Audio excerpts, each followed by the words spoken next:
Hello everyone, कैसे हैं आप? उम्मीद करता हूं आप सभी अच्छे होंगे। तो आप सभी का स्वागत है मेरे साथ शुभ पाठशाला में। तो आज हम लेकर आए हैं वास्तविक संख्याएं, रियल नंबर। चैप्टर नंबर है 1, अभ्यास इसकी 1.1। तो यहाँ पर कुछ मैंने क्वेश्चन लिए हैं जो परीक्षाओं में अब तक पूछे जा चुके हैं। तो आइए वीडियो स्टार्ट करते हैं। क्वेश्चन नंबर है 1, व्याख्या कीजिए 17 गुणे 5 गुणा 11 गुणा 3 गुणा 2 प्लस का 2 गुणा 11 एक भाज्य संख्या है। तो इसे हमें बताना है, सिद्ध करके दिखाना है कि ये भाज्य संख्या है। क्यों है ऐसा? तो सॉल्यूशन देखते हैं इसका। क्वेश्चन नंबर 1 क्या है?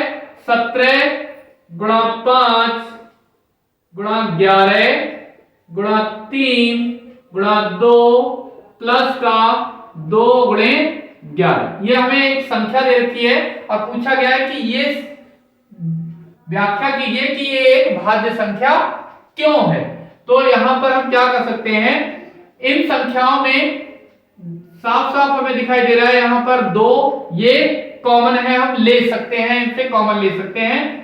अगला नंबर यहाँ पर 11 भी हमको कॉमन मिल रहा है, इसे भी हम कॉमन ले सकते हैं, बाहर निकाल सकते हैं। अब क्या बचा यहां से?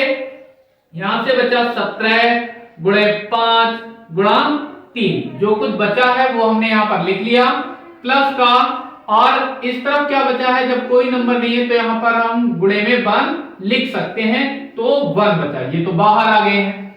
तो ये संख्या क्या है? इन दो संख्याओं के गुणनफल, और ये एक पूरी कोई संख्या रही होगी, इन संख्याओं के गुणनफल के रूप में है। तो एक प्रमेय होती है अंकगणित की आधारभूत प्रमेय, तो हम वहां उससे लिख सकते हैं अंकगणित की आधारभूत प्रमेय से, अंकगणित की आधारभूत प्रमेय से क्या ये प्रमेय होती है? इस प्रमेय के अनुसार कोई भी भाज्य संख्या है तो उस भाज्य संख्या को अभाज्य गुणनखंडों के गुणनफल के रूप में लिखा जा सकता है। तो यहां पर ये जो संख्या है वो अभाज्य गुणनखंड, यहां पर कौन सा है? 2 और 11, इससे और छोटे टुकड़े इसके नहीं हो सकते। तो इन 2 या 2 से अधिक संख्याओं के गुणनफल के रूप में लिख सकते हैं। तो यहां पर लिखा गया है इसे। तो ये क्या हो जाएगा?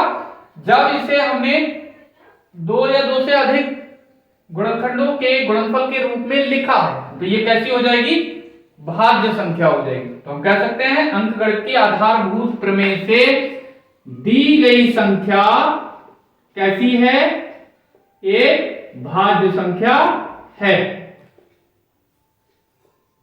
और यही आंसर हो गया। अगला सेकेंड क्वेश्चन है, 156 को अभाज्य गुणनखंडों के गुणनफल के रूप में व्यक्त कीजिए। तो क्या करना पड़ेगा हमें? इसका एलसीएम लेते हैं 156, इसको गुणनफल के रूप में प्रदर्शित करने के लिए इसको हमें फैक्टराइज करना पड़ेगा। तो यहां पर इसको डिवाइड करेंगे 2 से, 2 सत्ते 14, 2 अट्ठे 16, फिर से ये 2 से डिवाइड हो जाएगा, कितना बार जाएगा? 39। इसके बाद ये 3 से डिवाइड हो जाएगी, 3 एकम 3, 3 तिया 9, और फिर ये 13 किसी से डिवाइड नहीं होता, ये 13 से ही डिवाइड होगा, इतना। तो हम लिख सकते हैं इसको 156 बराबर कितना? 2 गुणा 2 गुणा 3 गुणा 13 गुणा 1। ये लिखना चाहे तो लिख सकते हैं, नहीं लिखना चाहे तो इसे छोड़ सकते हैं, और यही हो गया आंसर।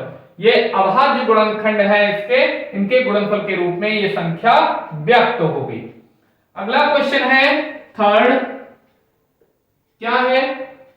306 और 657 का एचसीएफ दे रखा है 9। तो यहां पर हमें एक सूत्र मालूम होता है, क्या?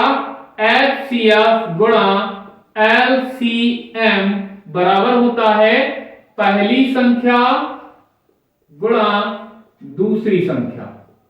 तो यहां पर एलसीएम हमको ज्ञात करना है, तो ये एलसीएम के स्थान पर ये ऐसा का ऐसा ही गुणे एचसीएफ हमको दे रखा है, उसका 9 लिख दिया।